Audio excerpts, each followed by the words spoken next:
Hello tout le monde, j'espère que vous allez bien. Donc aujourd'hui, guidance générale sur les blessures de l'âme. Ça fait un petit moment que j'en ai pas fait, donc on va essayer de voir ça un petit peu. Je vais vous tirer quelques cartes avec l'oracle de Lise Bourbeau et ensuite je prendrai d'autres oracles pour que vous puissiez vous identifier pour voir exactement à quoi sont liées ces blessures, à quelle situation. Donc on y va tout de suite avec la guérison des 5 blessures de l'âme de Lise Bourbeau pour les personnes qui vont regarder cette vidéo. Comme d'habitude, je vous le répète, ça ne pourra pas parler à tout le monde, ça ne pourra pas résonner avec tout le monde, donc prenez vraiment uniquement les choses que vous ressentez très fortes pour vous. Quand on fait ce travail sur les blessures de l'âme, ça doit vraiment être quelque chose qui est fait entre guillemets en conscience, il faut savoir prendre de la hauteur, prendre du recul, se regarder, regarder ses agissements, ses réactions, son caractère, son comportement de façon objective. Donc peut-être que sur le moment ça peut ne pas vous parler, mais que d'ici une semaine ou deux, selon certaines situations, vous allez dire oui, effectivement, je réagis comme ça, c'est une blessure de trahison, d'injustice, peu importe.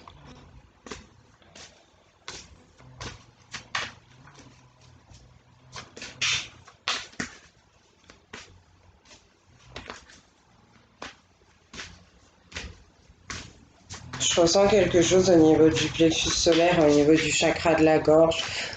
Donc au niveau du plexus solaire, on va me parler de peur, on va me parler d'angoisse, de crainte, de manque de confiance en soi, de manque d'assurance vis-à-vis des autres, d'une difficulté à se sentir bien, à rayonner sur les autres, ouais, une difficulté à ressentir le plaisir en soi, à laisser jaillir. Au niveau du chakra de la gorge, ouais, quelque chose qu'on a du mal soit à avaler, entre guillemets, soit à exprimer. Mais je ressens que c'est en rapport avec des peurs, avec une crainte. Donc, s'il vous plaît, pour les personnes qui vont regarder cette vidéo, quelles sont les blessures qu'ils peuvent traiter actuellement?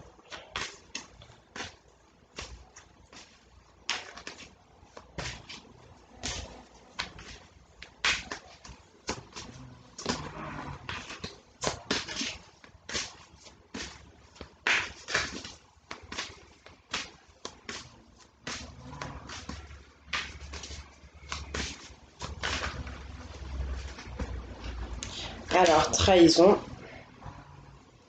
je vous la lis après. Est-ce qu'on a d'autres blessures, s'il vous plaît, pour les personnes qui vont regarder cette vidéo?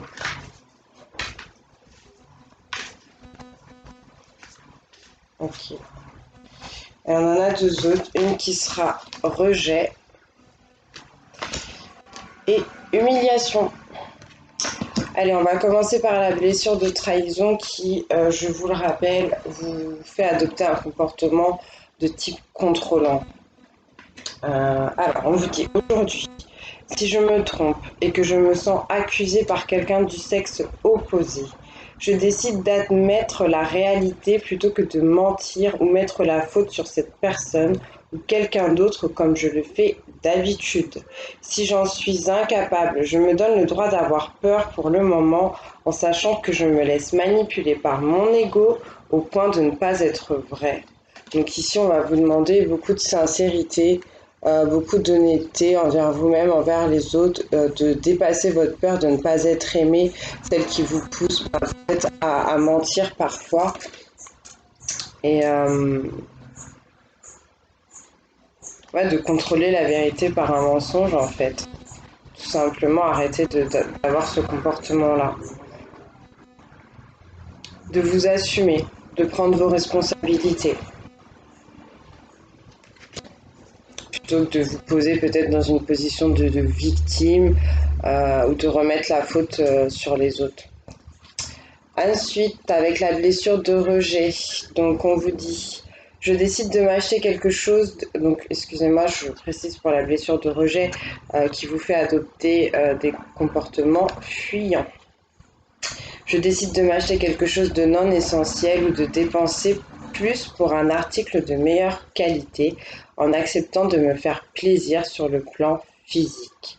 Si au moment de le faire, j'en suis incapable, je me donne le droit de ne pas être capable de me faire plaisir de cette façon. Vous voyez, je vous disais que je ressentais quelque chose en rapport avec le manque de plaisir, le fait de pouvoir ressentir du plaisir en soi.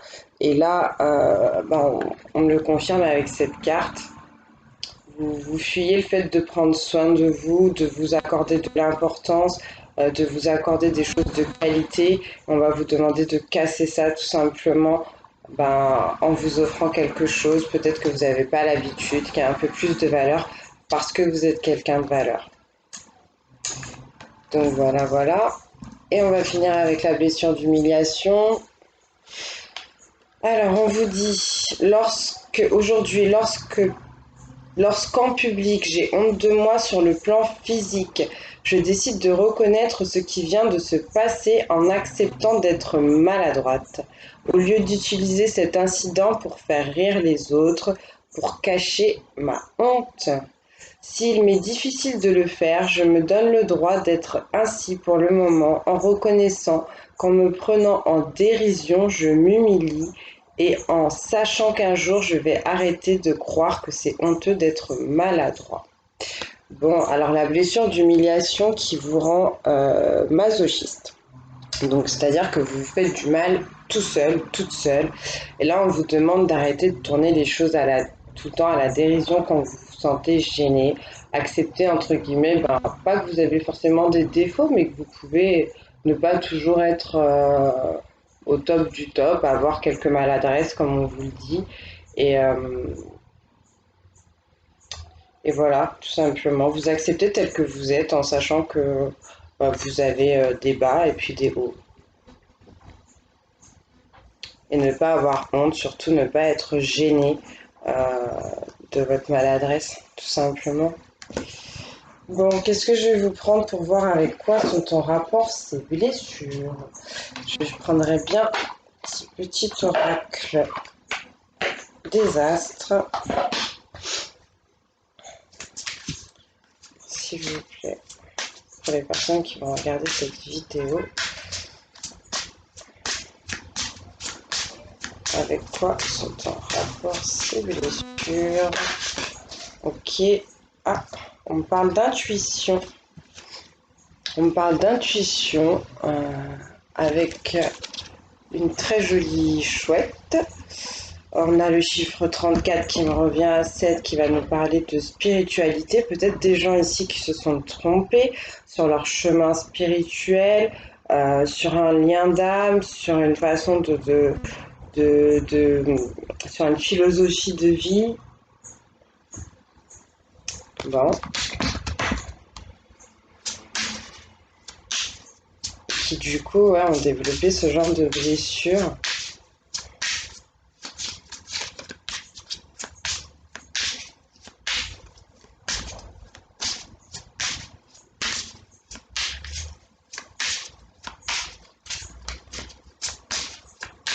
Il y a une connotation, en tout cas, c'est un rapport avec le divin, vraiment.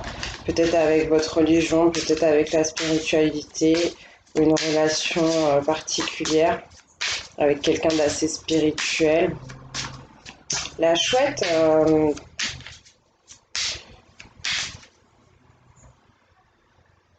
non, c'est pas une messagère. C'est pas une messagère, je ne pense pas que c'est une messagère. Pour moi, ce sera plutôt au niveau de la vision, en fait.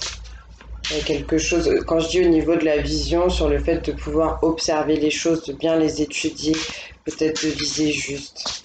Parce qu'on a, merci, on parle de l'hiver avec le chiffre 4.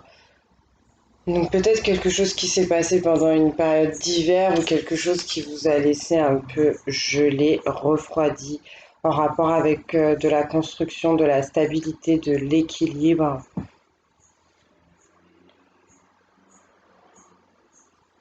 Je ressens beaucoup de choses mélangées. Je sais pas, je ressens une solitude au final.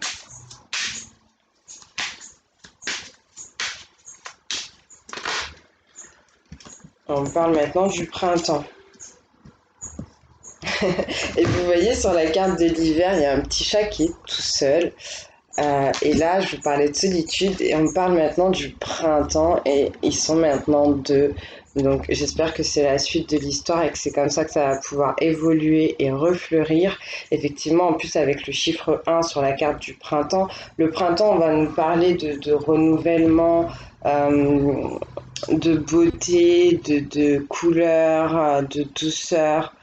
De bonnes odeurs. Et du coup, là, avec le chiffre 1, il y a cette notion d'être un nouveau commencement, de pouvoir, d'avoir les cartes en main pour recommencer ou commencer quelque chose de bien et de bon avec ces énergies du printemps. Ou alors, c'est peut-être quelque chose qui s'est passé au printemps aussi, hein, je sais pas. Là, ils n'ont pas envie de m'en dire beaucoup, j'ai l'impression.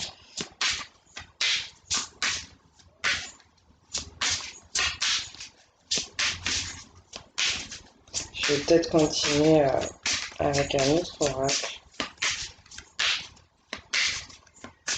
Une synchronicité 11-11 qui va nous parler des anges, qui va nous parler d'équilibre. Pour ceux que ça intéresse.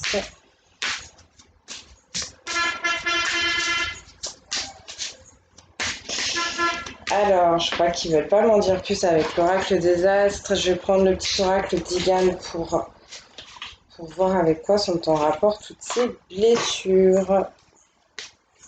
Donc pour les personnes qui vont regarder cette vidéo et qui sont concernées par cette blessure de rejet, cette blessure de trahison et cette blessure d'humiliation.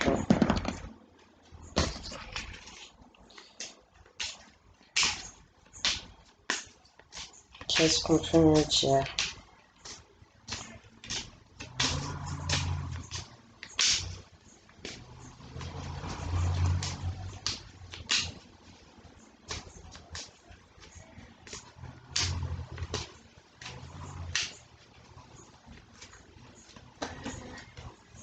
On parle de stabilité encore. On l'a vu tout à l'heure avec le chiffre 4. Donc des personnes qui ont du mal à se positionner, qui ont du mal à être constantes, qui sont peut-être déséquilibrées vis-à-vis de leur intuition. Des gens qui n'arrivent pas à se faire confiance en fait.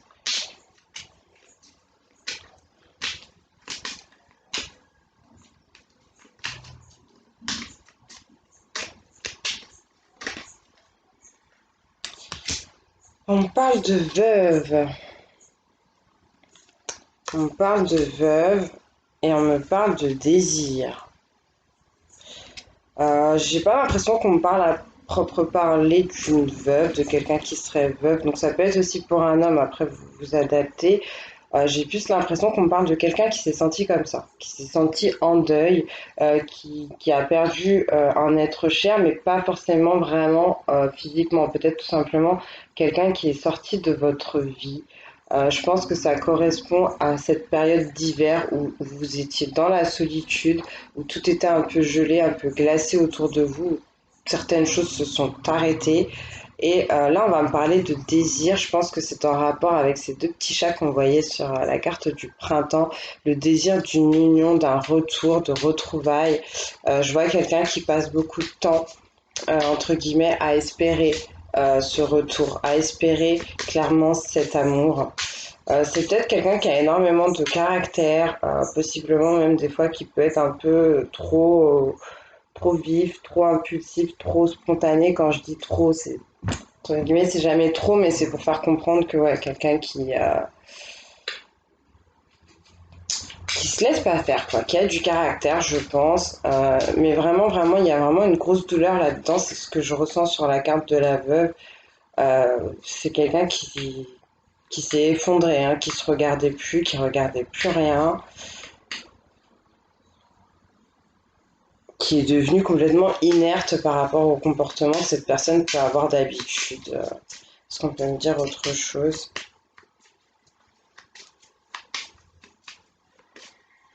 Par rapport à peut-être à cette intuition qui a pas été bonne, peut-être qu'il y a quelque chose que cette personne n'avait pas vu, n'avait pas conscientisé et en fait quand elle s'en est rendu compte, ça l'a mis à terre, hein. peut me parler de ça aussi.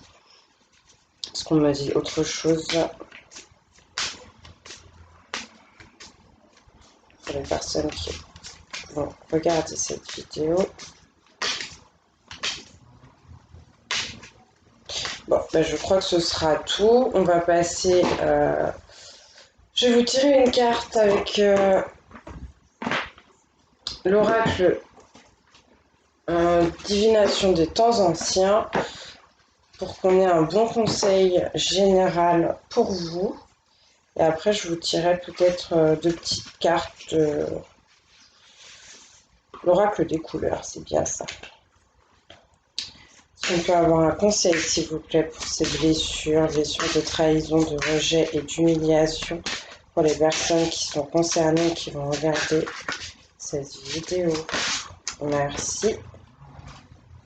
On parle de la phrénologie avec le mot-clé certitude. Alors, je ne sais plus exactement ce que c'est que la phrénologie. C'est peut-être une capacité à développer quelque chose au niveau psychique pour rentrer en contact avec les autres ou pour savoir ce qui se passe dans le moment présent, dans le futur. Enfin, de toute façon, je vais vous la lire, la carte. Je vous la remontre bien. En plus, derrière, on a des visages qui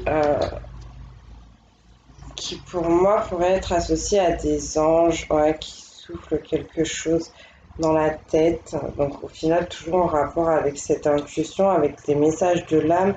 Je vois quelque chose, une illumination. Bon, allez. Donc, la phrénologie. Qu'est-ce qu'on vous dit?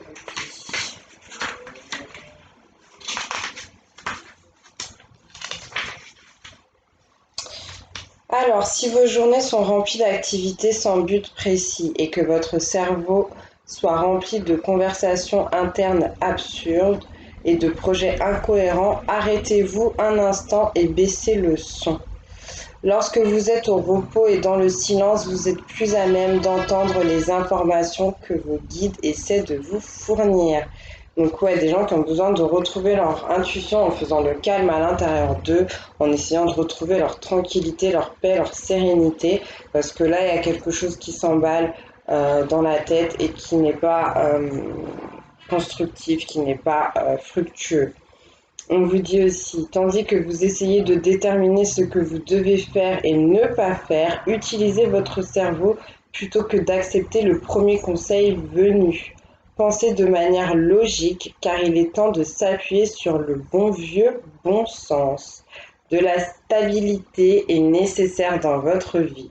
Alors élaborez des plans concrets, recherchez des avis d'experts et réfléchissez consciencieusement à ce que vous devez savoir pour être certain de la prochaine action à engager. Si vous procédez ainsi, l'issue sera positive sans aucun doute. Ouais, donc c'est ça, on vous reparle encore une fois de stabilité, on vous reparle d'une personne qui peut-être s'est sentie un peu perdue, mais qui a des décisions à prendre, des choix à faire, qui a eu peut-être une intuition un peu flouée vis-à-vis de certaines choses, mais que maintenant, peut-être en vous en remettant à certaines personnes ou en essayant de vous sonder un peu plus intérieurement, en prenant le temps en tout cas de bien étudier les choses, vous arriverez à avancer, à prendre les bonnes décisions.